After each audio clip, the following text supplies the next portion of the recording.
So we all know how expensive college is and how expensive college will be in the future. When I completed school in 2019 with my master's, my student loan was almost 80,000 US dollars. Now, if I want my children to go to the same school, they will be paying 120 and above. So now, what can we do as parents to be able to set it right for our children so they will not graduate with a lot of debt like I do? Oh my goodness.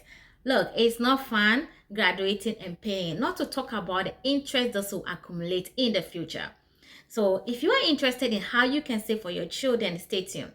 In the United States, there are two most common plans. The first one is the 529 and the second one is the ESA plan.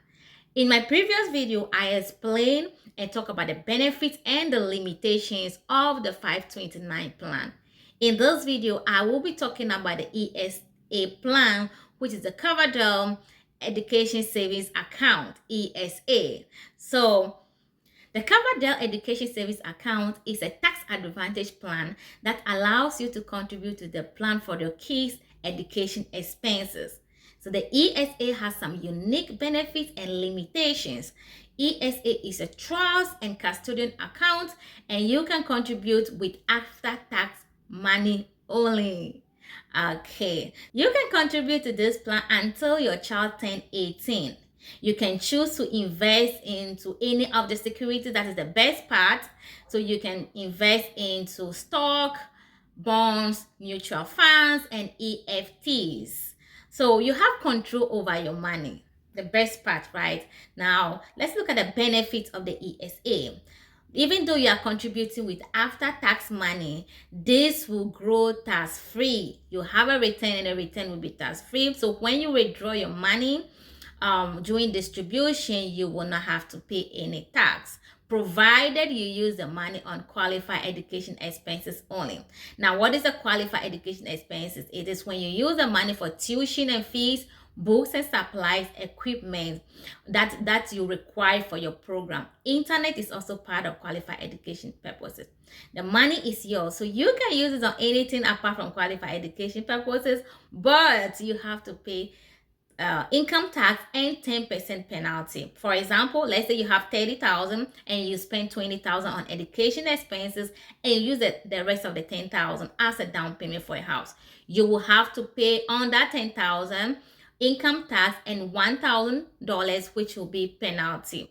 So another benefit is that you can change the beneficiary to any of the beneficiary siblings who are under 30. So if child A got a scholarship and they don't need the money, you can transfer to child B or to child C.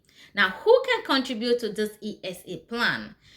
Any parent, if you are single, then you have to make less than 110,000, or as both parents, your income have to be less than $220,000 per year. So if you make less than 110 as single or 220 as a couple, you qualify. However, if you make more, you're still qualified to contribute to the 529 plan.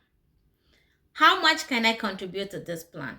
Contributions are limited to $2,000 per child per year. The good thing is anybody at all can contribute, but the total contribution is limited to $2,000. For example, let's say your brother wants to contribute for your children and they contributed $500 and your mom contributes $500. So now you have to make up the rest of the $1,000. Now, to be able to contribute to the plan, the beneficiary must be under 18 years. If they are above 18 years, you cannot contribute to the plan. And all funds must be used by the time the beneficiary turns 30. If the child turned 30 and did not use the money for education purposes, they can withdraw the money and then they will pay income tax and 10% penalty on amount they did not use for education purposes. They can use this money to start a business, to buy a house, to even reinvest it somewhere. Now that you've seen all the benefits and the limitation of the ESA plan, I believe you can make the best decision concerning savings for your kids' education. So if you qualify to contribute up to the 2,000, I think this is the best plan for you. You can start by contributing $84 every paycheck if you get paid bi-weekly, or you can just plan to contribute $167 per month for a child. This can be one of the best gifts you can give to your children. So if you are still watching, I want to say thank you. I want you to like and comment. Let me know whether you have started contributing for your children or what your plans are. I will see you in my next video.